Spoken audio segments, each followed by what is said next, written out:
Sa aklat po ng Malakias, Kapitulo 1, talatang 1 at Kapitulo 3, talatang 16 hanggang 18, ang hula na salita ng Panginoon sa Israel sa pamagitan ni Malakias. Nang magkagayo silang nakatatakot sa Panginoon ay nangag-usapan at pinakinggan ng Panginoon at dininig. At isang aklat ng alaala ay nasulat sa harap niya para sa kanila na nangatakot sa Panginoon at gumunita ng kanyang pangalan. At sila'y magiging akin, sabi ng Panginoon ng mga hukbo, sa araw na aking gawin sa makatwidbagay isang tanging kayamanan. At akin silang kaawaan na gaya ng isang tao na naaawa sa kanyang anak na naglilingkod sa kanya. Kung magkagay manunumbalik kayo at makikilala ninyo ang matuwid at ang masama, yaong naglilingkod sa Diyos at yaong hindi naglilingkod sa Kanya. Pagpapala po sumating sa huling pagkarinig ng kanyang mga banal na salita. Good morning po mga kapatid. Muli isang mapagpalang araw. Ang pinagkaloob po sa atin na ating mahal na Panginoon sa mga kapong ito na tayo muli pinagkatipon upang magpuri at magluwalhati sa kanyang banal at malinis sa pangalan. Gayon din nang magpalakas po muli ng ating pananampalataya sa ating mahal na Panginoon. Gayon din mga kapatid, long time no see po, huling tayo po natin dito noong first week ng February. Sunod week na kasi, San Rafael po ako, third week, Malanday, ngayon dito naman po. So, 4 na sunod na linggo. Ang ating po tinalakay po kaninang sa pag-aaral, mga kapatid, hinango sa unang Thessalonica 1:9. Kung inyo pong natatandaan yung talata, ang sabi po doon, kayo daw nung unang panahon naglilingkod sa mga Diyos-Diyosan, sa mga dating pananampalataya. Ngayong nanumbalik na kayo sa Panginoon, ito na yung ating lalakaran. Ito na ang dapat nating gawin. Ito na ating mga dapat gampanan. Tandaan niyo po yung mga talatang binitiwan po ng ating tagapagturo kanina, sapagkat babalikan po natin yung ngayon. Dahil po itong aklat ng Malakias, yung istorya kung saan ang Israel po ay kinakausap ng Panginoon sa magitan ni Malakias, ay gayong-gayon din kung paano kinakausap ng Panginoon ang iglesia sa magitan ng mga apostol. Ang ating pong binasa ay sa hango po sa aklat ni Malakias, Kapitulo 1, talatang 1, at ito pong huling tatlong talata ay sa Kapitulo 3, talatang 16 hanggang 18. Pamagat po ng ating mensahe, mga kapatid, ay aklat ni Malakias. Ang ating pong tema, mga aral sa aklat ni Malakias. Ating pong serye ng minor prophet ay, ito na po yung pinakahuli sa 12 minor prophet books na ating pong pinagsasalusaluan itong mga ilang mga buwan o taon na po ng ating pag-aaral. At ng pagtingin ng malalim po sa mga aklat ng sinulat ng ating mahal na Panginoon o sinulat ng mga propeta na ginamit ng ating mahal na Panginoon. Ito po mga kapatid ay aklat ng Malakias na huli din po siya sa mga aklat sa Lumang Tipan. Ito na po yung pinakahuling aklat sa Lumang Tipan. Bagaman meron tayong mga in-skip, kinuha lang natin kasi muna yung mga huling 12 aklat sa Lumang Tipan na tinatawag na The Minor Prophets. Ang Panginoon nagsalita daw sa pamamagitan ni Malakias. Bigyan ko muna po kayo ng pagsasalarawan. Sa ibang bansa sa Amerika, may nangyari po na yung presidente ay magbibigay ng talumpati para sa mga masasakupan niya sa mga mamamayan. Hindi pa po uso noon yung internet. Ang uso pa lang po noon, radio. Via radio. So marinig ko sa AM ba yun o FM, basta sa kanila, marinig ko sa radyo, yun yung boses ng presidente. Pag nagsalita, dinig ng lahat. Ngayon kasi yung uso, televised, di ba? Pagka nagbibigay na ng SONA, mapapanood yun. Noon, matagal na panahon, radyo lang. Ang nangyari, nung magsasalita na yung presidente, nalimutan ko po yung pangalan, nagkaroon po yung pinaka-radio room sa studio nila, nagkaroon ng malfunction. Yung pinanggagalingan ng boses niya, ito yung makina, ito na yung maging transmitter para makarating sa mga radyo. Sabi nung operator, wala nang ibang paraan. Ito na lang. Ang ginawa niya, hinawakan niya rito yung ground, tapos hinawakan niya rito, dumaloy sa buong katawan niya yung boses o yung pinaka-transmitted signal.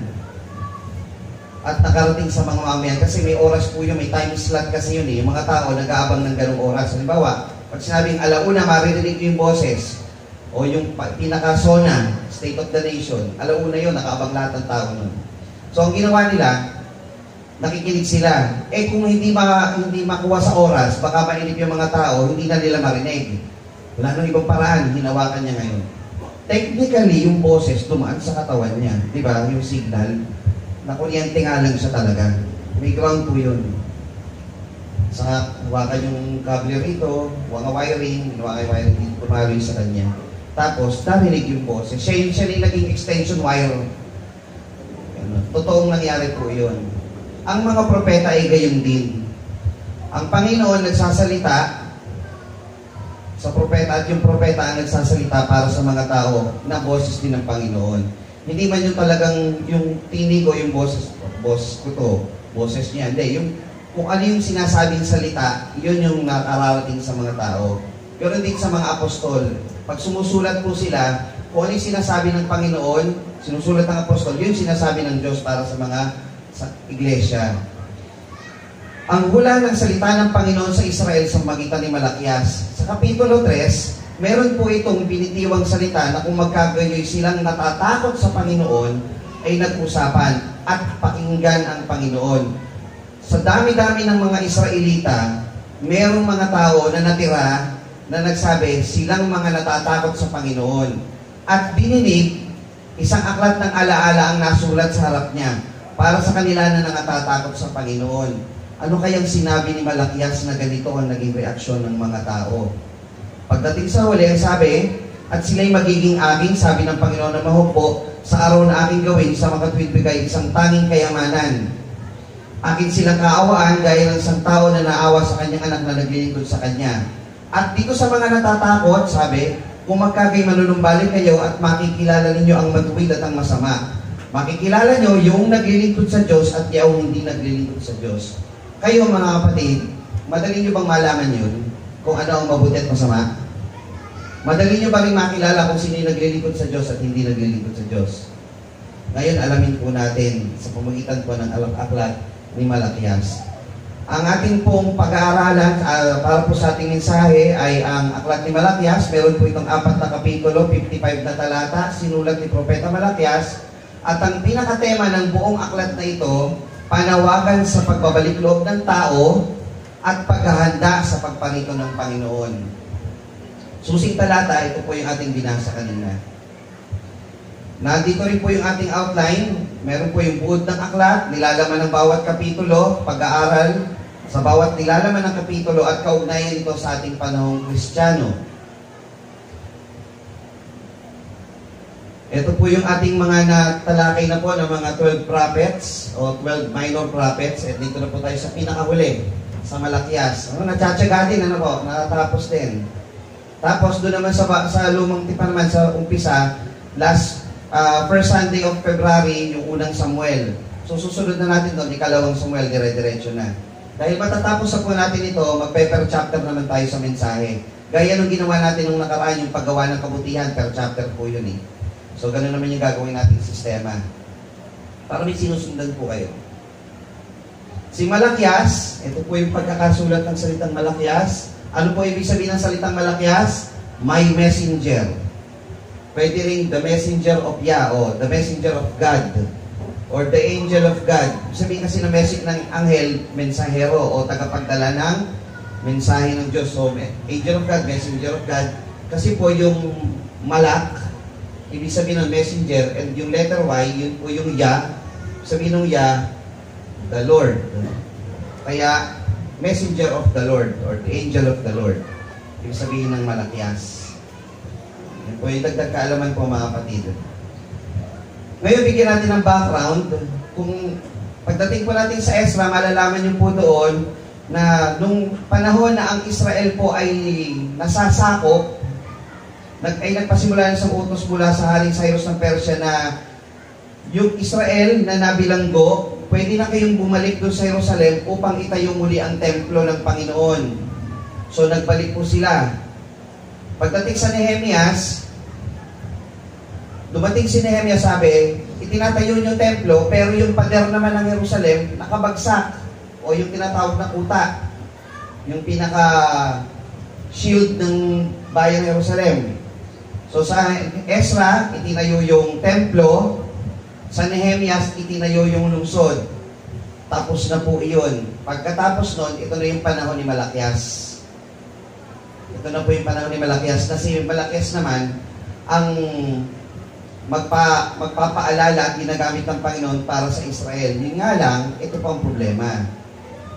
Naitayo na ang templo, naitayo na yung pader. After 100 years, nung panahon na itinatayo yung templo, alam mo kalooban ng mga tao, motivated, nagbabalik loob sa Panginoon, masaya sa paglilingkod, napakasisigla. Ang tanong, after 100 years kaya, ganun pa rin kaya ang kalooban ng mga tao naglilingkod sa Panginoon? Meron na rin kayang pagbabago? Sample. Natatandaan niyo yung may panahon na may kapatiran tayo sinasaliban dyan, nandun pa yung kapilya natin. Anong itsura ng kapilya? Punong-puno. Bakit? Tatango talagang paano yung mga taong hindi nakaabot nun, hindi nakita yun, hindi na yung ganun pang pangyayari. Nalilimutan na. May panahon na sobrang sigla, pero sa sobrang tagal ng panahon, yung Israel nakakalimot na sa kanilang dinatnang sigla sa paglilingkod sa Panginoon. 100 years, bagong henerasyon na yan eh. Iba na yung mga matatanda dyan, nagsimatay na. Yung mga bata dyan, matatanda na o baka patay na rin. Bagong mga bata, baka yung kaapo-apuhan na nila yung mga bagong lingkod dito.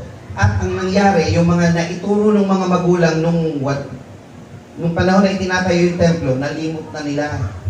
Kaya ngayon, itong Israel, na problema ang Panginoon dito sa Israel na to, dahil nagbalik na sila sa dati nilang ugali, na mas matindi pa kaysa sa kanilang mga magulang. Di ba yung Israel noon, nagano sa mga Diyos-Diyosan?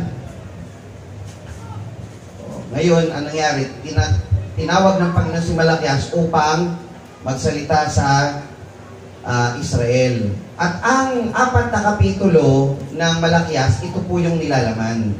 Gumawa tayo ng paraan para mas matandaan po ninyo kung ano yung nilalaman ng aklat, para pag kayo na po yung magbabasa ng aklat ng Malakias, ay, ito yun.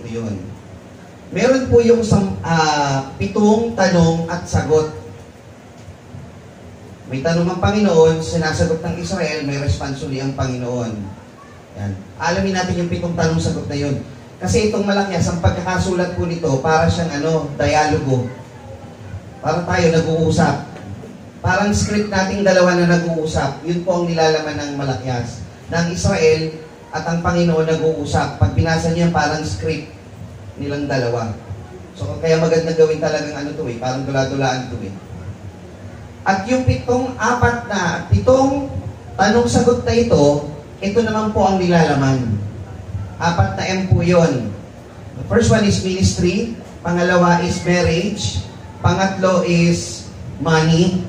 At ang pang-4 ay messenger. 4 na M. Ministry, marriage, money, messenger. Ministeryo, pag-aasawa at pananatiling may asawa. Ibig sabihin, pag may asawa ka, manatili kayo may asawa. Ayaw ng Panginoon sa diborsyo. Kailangan manatili doon.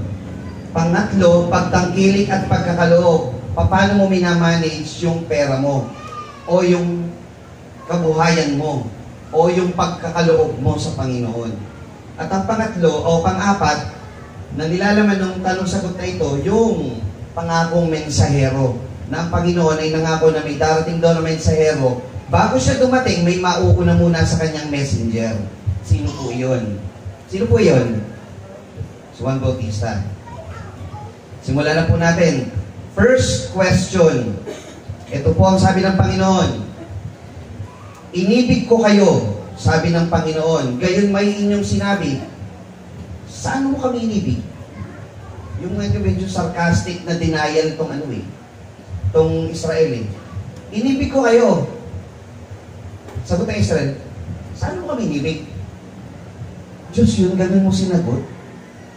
Ibig sabihin, gano'n na nila nalimutan yung Creator na nagligtas sa kanila mula sa dagat na pula, pinakain sila sa ilang, hindi na nila kasi inabot yun. Nalimot na nila kung sino yung Diyos. Kaya paano na sila sumagot? Saan mo kami inibig? Sinagot ng Panginoon. Hindi ba kasi Esau ng kapatid ni Jacob, sabi ng Panginoon, gayon may inibig ko si Jacob? Si Esau pinabayaan niya. Kayo na Israel, di ba si Jacob ay si Israel? Pinili ko si Jacob, kayo yon ang pinili ko. Ngunit si Esau ay aking kinapuotan at ginawa ko ang kanyang mga bundok na isang kasiraan at ibinigay ko ang kanyang mana sa mga syakal sa ilang. Pero kayo, kinalinga ko. Inibig ko kayo. Pugo at mana, pakain, dinala kayo sa lupang pangako. So pinapakita ng Panginoon yung pagmamahal niya sa Israel. Nilimot na ito ng Israel. Kaya Panginoon nagsabi, inibig ko kayo. Baka dumating panahon, mga kapatid, may mga kapatid tayo sa pananampalataya, makalimot kasi iniibig ng Panginoon. Huwag pong mangyari. Pangalawang tanong, ginagalang ng anak ang kanyang ama at ng alila ang kanyang Panginoon. Kung ako ngay ama, saan nandoon ang aking dangal? At kung ako'y Panginoon, saan nandoon ang takot sa akin? Sabi ng Panginoon ng mga upo. O mga saserdote na nagsisihamak ng aking pangalan. Ano sagot ng Israel? Saan namin hinamak ang iyong pangalan? Di ba parang sabi ng Panginoon, hinahamak niyo ako. Saan nandoon ang aking dangal? Ama niyo ako, anak ko kayo, hinahamak niyo ako. Ano sagot ng Israel? Saan ba namin hinahamak? Would you believe ganun sagot ng Israel sa sa Panginoon? Saan ba namin hinahamak? Masakit kaya yun, mga kapatid? Masakit yun.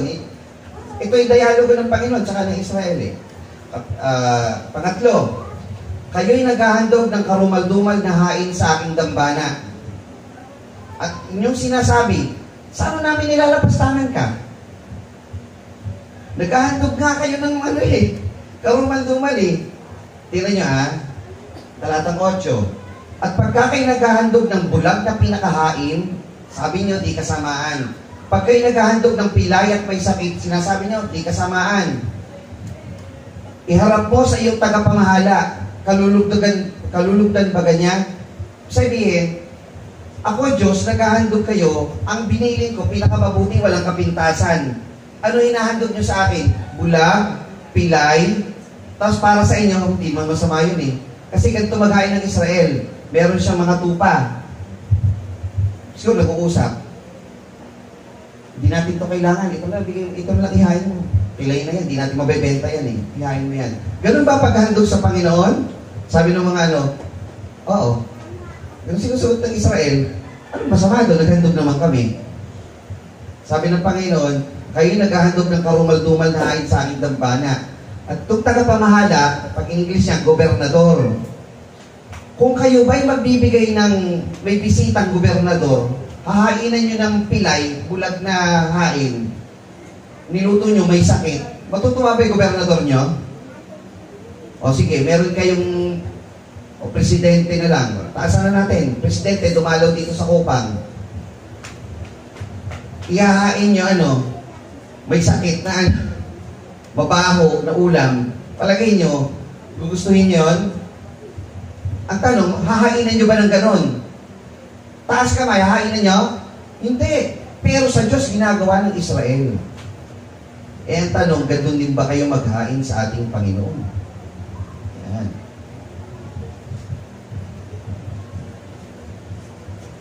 Wala yung pang-apat Pang-5. Mula ng mga kaarawan ng inyong mga magulang kayo nagpakaligaw sa aking mga tuntunin. At hindi niyo tinalima, manumbalik kayo sa akin at ako'y manunumbalik sa inyo. Sagot ng Israel, saan kami manunumbalik? Ang tindi, no? Na-imagine nyo ba yung Israel, ganun magsalita sa Panginoon, saan kami manunumbalik? Ganun ka, yung pagsasalita nila sa Panginoon. 3:7. Sumunod. Pero hindi natin talakayin. Alam niyo na ito, di ba? Manumbalik kayo sa pag-ibig sa Panginoon sa dati niyong paglilingkod sa Kanya. Pang-6. Nanakawan baga ng tawang Diyos, gayon may ninanakaw ninyo ako. Sagot ng mga Israel, saan ka namin ninanakawan? Alam niyo bakit? Kasi, ang ikasampung bahagi, Israel to, hindi ko tuturo sa inyo na mag-ikasampung bahagi kayo, nililinaw ko po. Ang Israel, meron talaga silang ikasampung bahagi na binibigay sa Panginoon. Kailangan ibigay mo yun. Hindi pa yun yung handog mo. Sa Panginoon na yun. Meron ikapu at merong handog. Itong handog na to, ito yung pasya ng iyong puso. So pag nag-ikapu ka, wala ka pang binibigay. Sa Diyos na yun eh.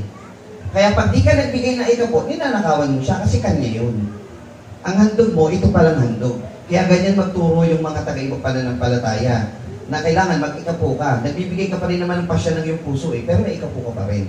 Mali po yun sa ngayon. Pero noon, tama po yun para sa Israel. So yung Israel, ninanakawan nila ang Panginoon. Pampito, ang inyong salita ay naging lapastangan laban sa akin, sabi ng Panginoon. Gayun ba inyong sinasabi? Saan kami nagsasalita ng laban sa iyo?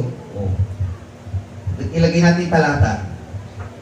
Inyong sinabi, walang kabuluhan ang maglingkod sa Diyos. At anong kapakinabangan nito sa ating iniingatan ang kanyang bilin. At tayo magsilakad na may pananangin sa harap ng Panginoon ng mga hukbo. At kay ating tinatawag na ang palalo na mapalad. Yung palalo, masamang tao, gumiginhawa, ang tawag nila, yun ang mapalad. Tapos sinasabi pa ng Israel, walang kabuluhan ang maglingkod sa Panginoon. Anong kapakinabangan kung tayo maglilingkod sa Panginoon? Ang ano ng Israel? Diba? Ang ano ng Israel? Ngayon, yung 7 tanong sagot na yon, isasama rin natin sa 4 para mas mabilis. Una, yung ministeryo. Ang ministeryo, mga kapatid, 2 klase. Isang ministeryo natin sa kapwa, yung paggawa ng mabuti natin sa kapwa natin, yan yung tinatawag na horizontal type na ministry. Pero sinasabi ng Panginoon dito, yung vertical type ng ministry, yung tayo sa Panginoon. Ano yung ministeryo mo sa Kanya?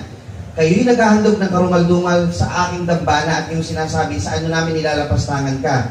Ang topic natin kanina, paggawa. Ano ang iyong paggawa na dapat mong gawin sa Panginoon? Ang paggawa ba na dapat mong gawin sa Panginoon, kagaya ng Israel?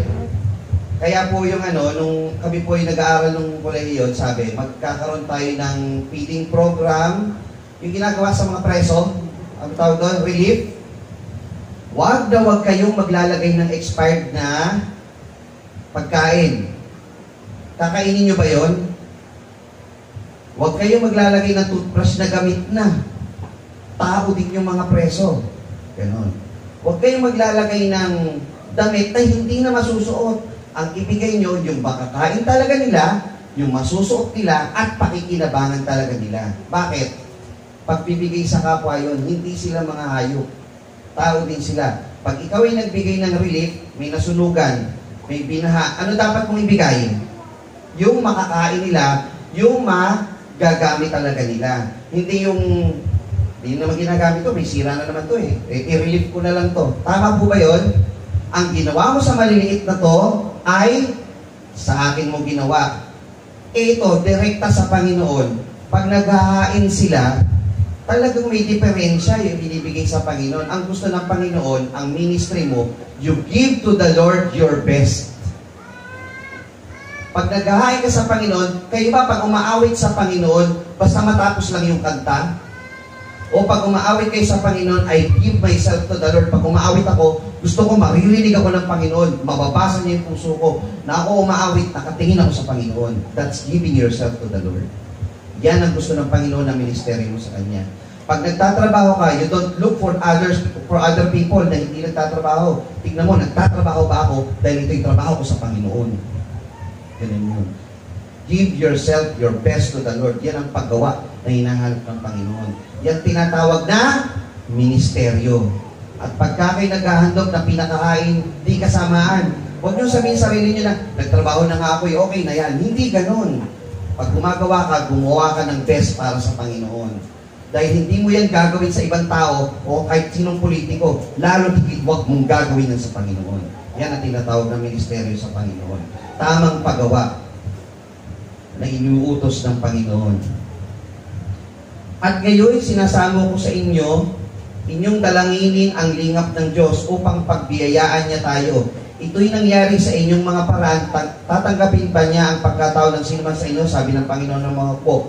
O kung mayroon sana sa inyo na magsara ng pinto, huwag na huwag niyong mga paningasan ng apoy sa aking dampanan na walang kabuluhan. Hindi ko kayo kalulugdan, sabi ng Panginoon ng mga hukbo, ni tatanggap man ako ng handog sa inyong kamay.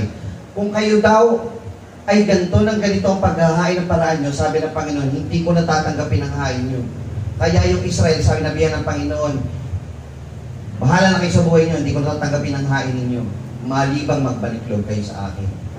So tayo mga kapatid, sabi sa pag-aaral kanina, tayo mga nasa dating pananampalataya, mga dating naglilingkod sa Diyos-Diyosan o sa maling mga paniniwala, ngayon tayo tinubos ng Panginoon, nandito sa pananampalataya, nandito na yung paglingap ng Panginoon.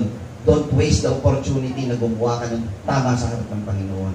Yan ang tinatawag po na ministeryo. Kaya ang tanong dito, sa ministeryo, paano ka maghandog sa Panginoon? Kayo po ang sasagot niyan. Kasi magkakaiba po tayo ng ministeryo. Magkakaiba po tayo ng sangkap, may kanya-kanya tayong gawa. Kayo po ang sasagot. Paano kayo naghahandog sa Panginoon? Baka wala pa kayong ministry. Have a ministry. Magkaroon kayo ng paggawa. Ako po'y kabilang sa katawan ng Panginoon. Sabi kanina, manatili kang nakakapit sa puno. Nakakabit ka sa puno. Wala kang magagawa kung wala ka sa katawan ng Panginoon. Kaya have a ministry. Paano ka maghahandog sa Panginoon? At ano ang puso mo pag naghahandog ka sa Panginoon? Pangalawang punto, pag-aasawa at pananatili. 2:14 at 15. Gayon may inyong sinasabi, bakit sapagkat ang Panginoon ay naging saksi sa iyo at sa asawa ng iyong kabataan. Ano ibig sabihin ng asawa ng iyong kabataan? Di ba nung malakas-lakas ka, nag-asawa ka? Ikaw yon. Nag-asawa ka nung iyong kabataan. Naginawan mo ng paglililo. Sabihin, hiniwalayan mo. Bagaman siya iyong kasama at siya'y asawa ng iyong tipan. Asawa mo to. Ginawan mo ng paghihiwalay. Hiniwalayan mo. At di ba siya'y gumawa ng isa, ang Diyos, gumawa di ba ng isa, at ang dalawa ay magiging isang laman. Bagaman siya'y may labis na espiritu. At bakit isa? Bakit daw kailangan maging isa? Sabi kasi, kanyang hinahanap ang lahing maka-Diyos. Huwag natin pong gayahin yung ibang pananampalataya. Maririnig nyo po dyan, kahit sa internet, sa reels. Maririnig niya, sasabihin nila, nasa Bible, si Jacob nga ilan ang asawa? 4. Pinapahintulutan yan. Nasa Bible yan. Si Solomon, ilan ang asawa? 1,000. 300 na prinsesa at 700 na concubines. Si David, ilan ang asawa? Nasa Biblia yan. Hindi po ibig sabihin nandoon, yun ang gagawin mo. Sila pumatay ng ganito. Sabihin, gagawin mo rin, papatay ka rin. Nakipag-hukbo sila. Diba? Nakipaglaban sila. Hindi nyo gagawin yun. Pinipili lang nila yung applicable na gusto nilang mangyari sa katawan nila.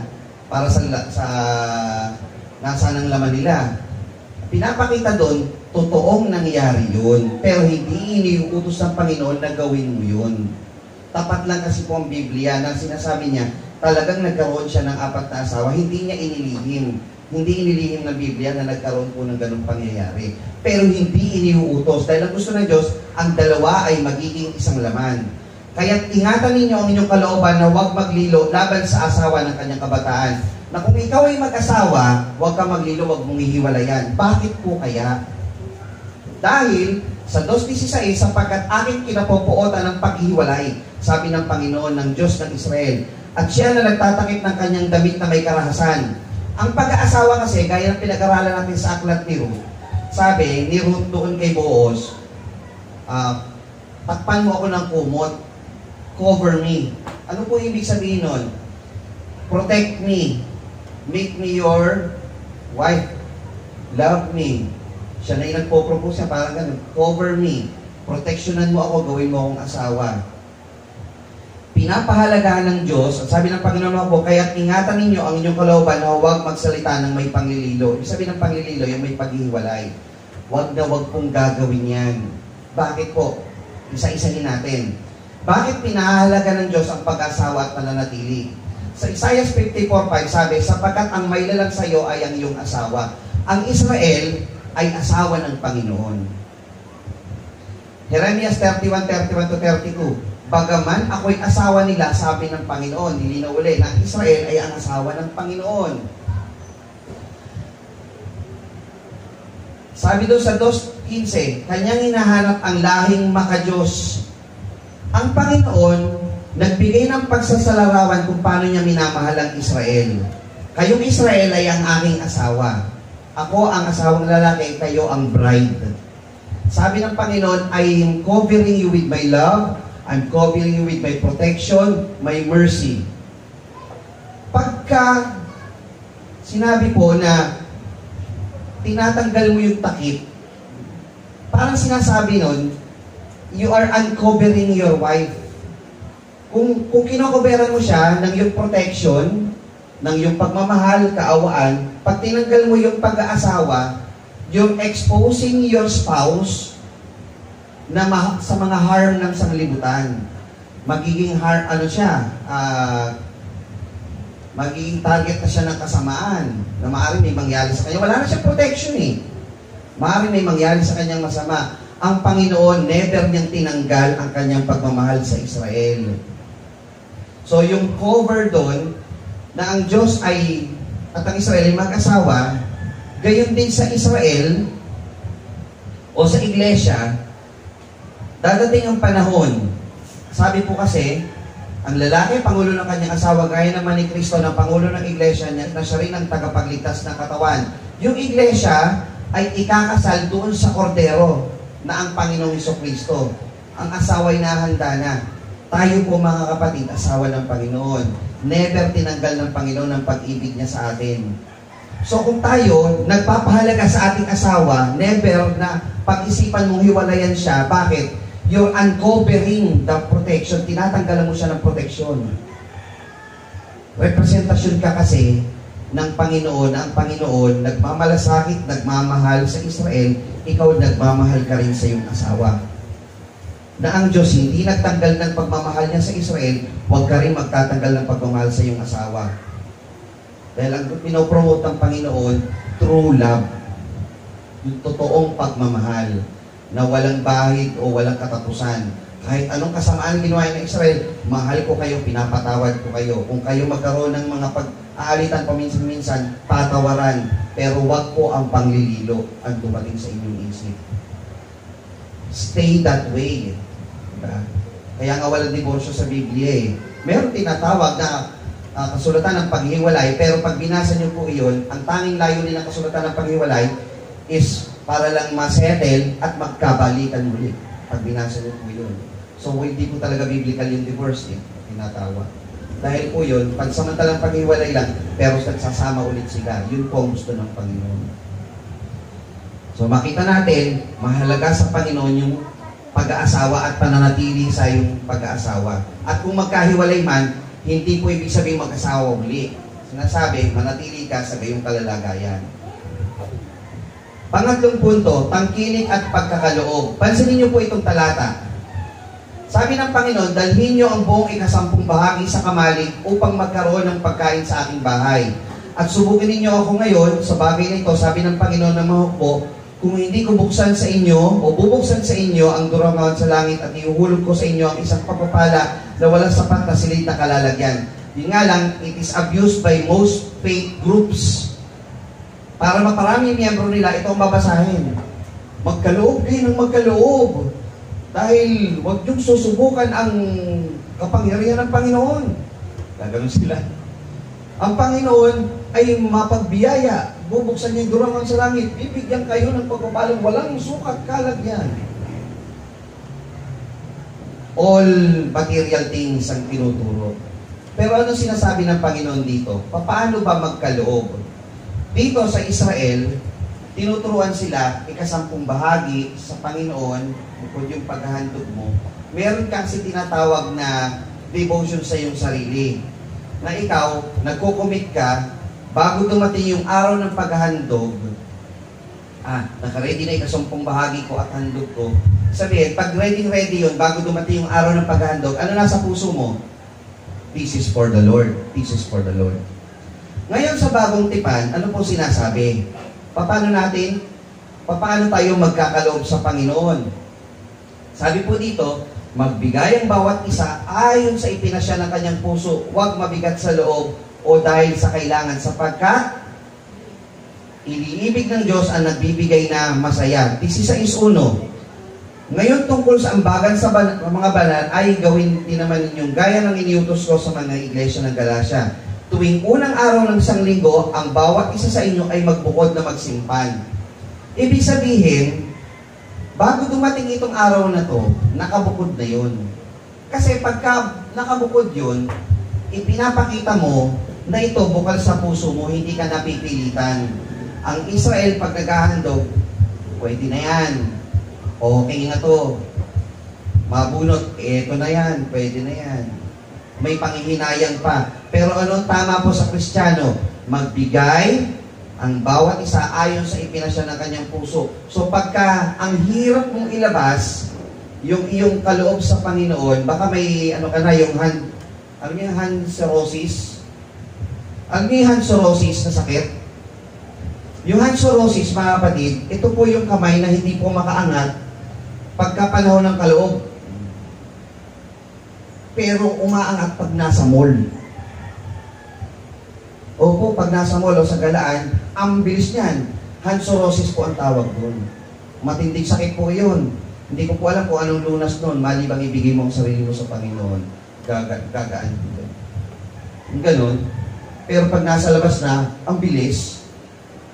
Pero sa Panginoon, ang hina. Ang cirrhosis yun Sabi doon sa 13:16, datapwat ang paggawa ng mabuti at ang pag-aulay, huwag ninyong kalimutan sapagkat sa mga gayuhain, ang Diyos ay totoong nalulugod. Ang iniisip mo kasi, pag nagbibigay ka, yung kaluguran ng Panginoon. Hindi mo naman iniisip kasi dito, babalik naman to Hindi yung balik Ang iniisip mo, gusto mong malugod ang Panginoon.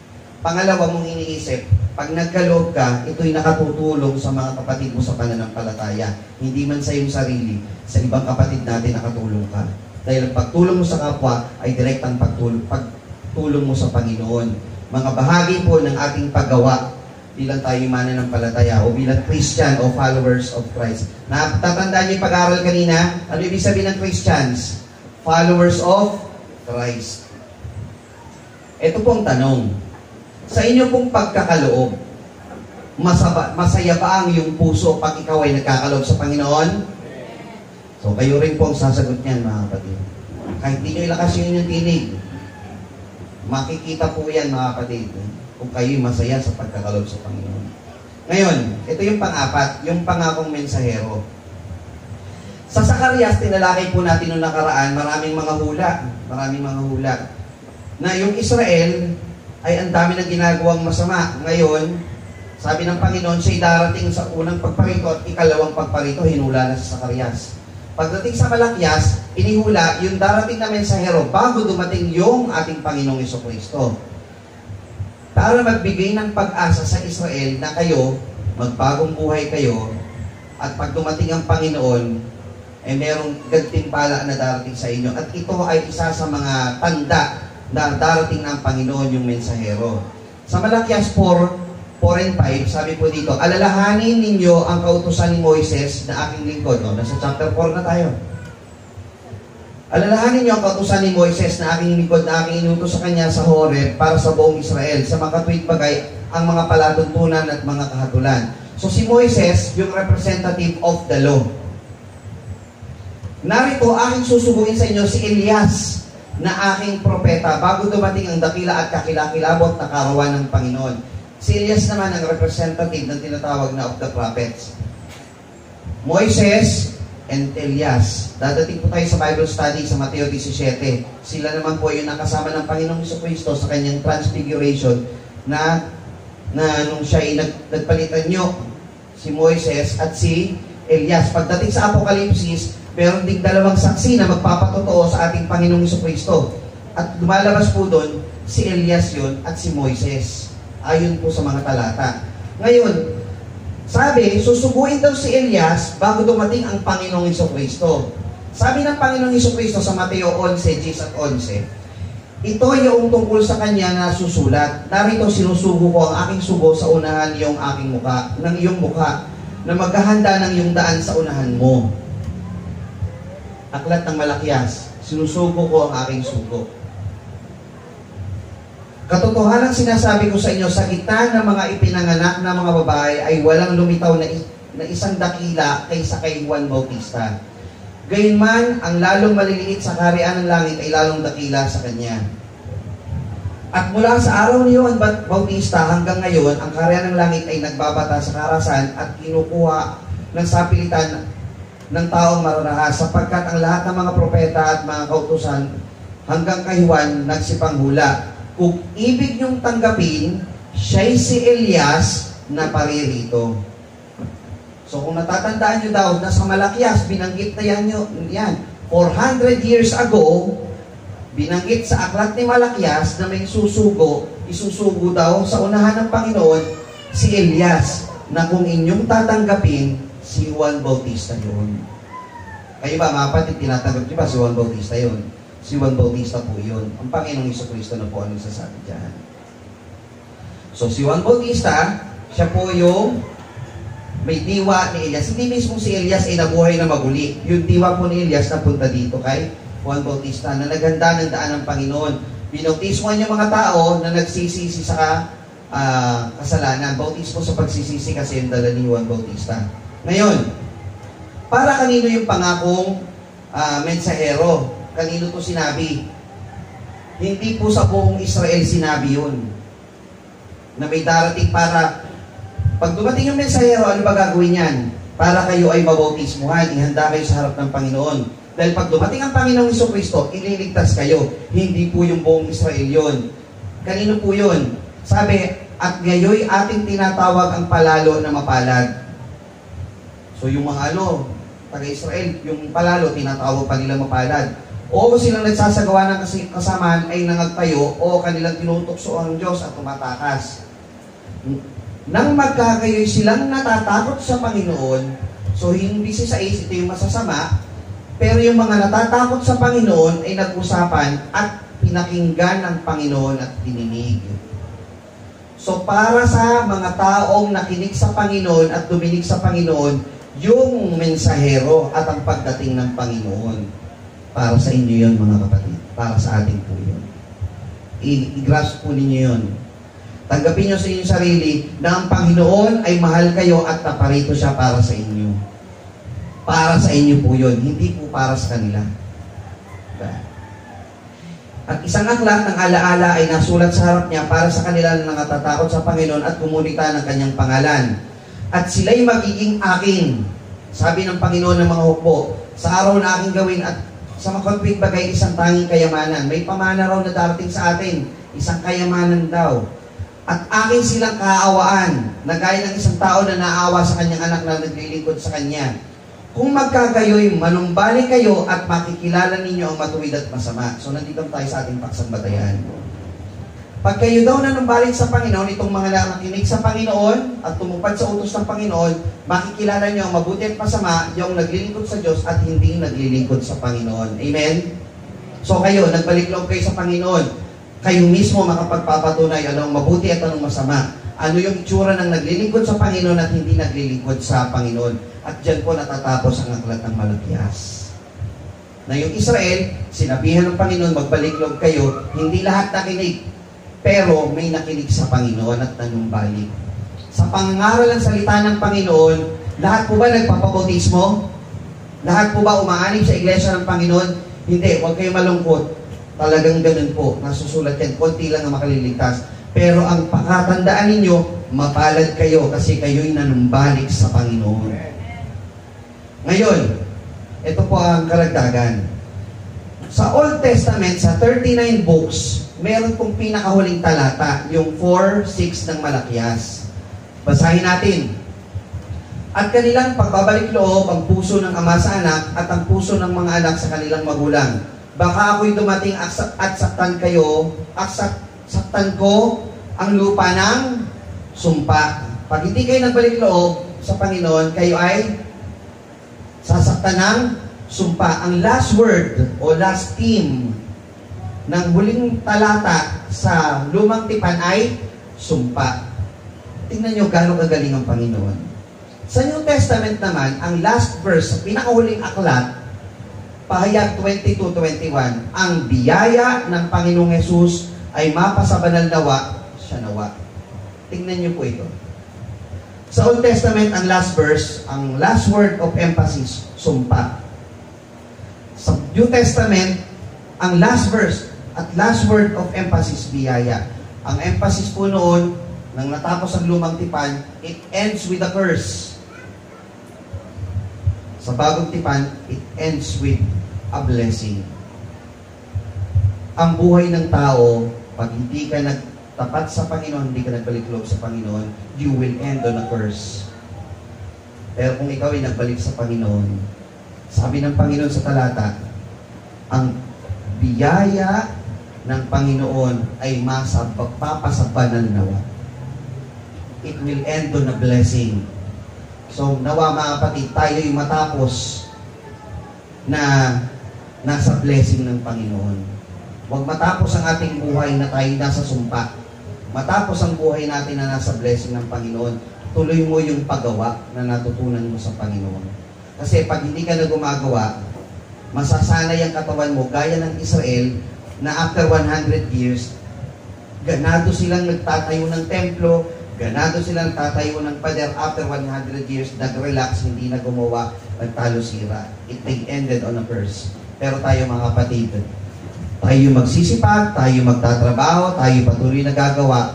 And pagdating ng panahon, we will claim, we will end on a blessing with the Lord. Amen?